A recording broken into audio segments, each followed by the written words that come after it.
আচ্ছা, তোমরা একটা কথা বলো, বাড়ির বউ কোনো শর্ত ছাড়া, কোনো কিছু ছাড়া বাড়িতে সারাদিন কাজকর্ম করছে, রান্নাবান্না করছে, মানে তার কোনো ছুটি নেই, 24 ঘন্টা মানে ডিউটি চলছে, কাজ করছে।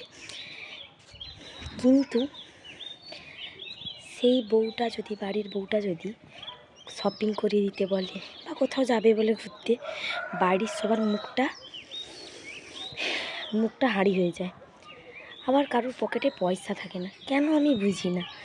যে মানুষটা তো সারাদিন কোনো শর্ত ছাড়া, রাতে ঘুম নেই, যাদের ছোট বাচ্চা আছে তাদের রাতে ঘুম হয় না, সারাদিন কাজ করতে থাকে, তাদের কোনো শর্ত ছাড়া।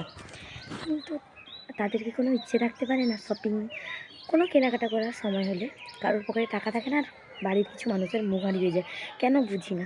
আচ্ছা, যারা চাকরি করে তারা তো মানে আমি জানি ছেলেরা কষ্ট করে, ছেলেরা রোজগার না করলে বাড়িতে যারা থাকে তারা খাবে কোত্থেকে, বাড়ির বউরা যারা হাউস তাদেরকেও কষ্ট করতে হয় জানি, কিন্তু তারা 24 ঘন্টা ডিউটি করার পরে একবেলা হলেও ঘুমায়। ওই যে ঘুমানোর টাইমটা বাড়ির বউ কিন্তু পায় না, তাকে সকালে উঠে আবার কাজ করতে হয়, কিন্তু কোনো কিছু নিবে বলে মুখ হারিয়ে, কেন বুঝি না, আজব দুনিয়া।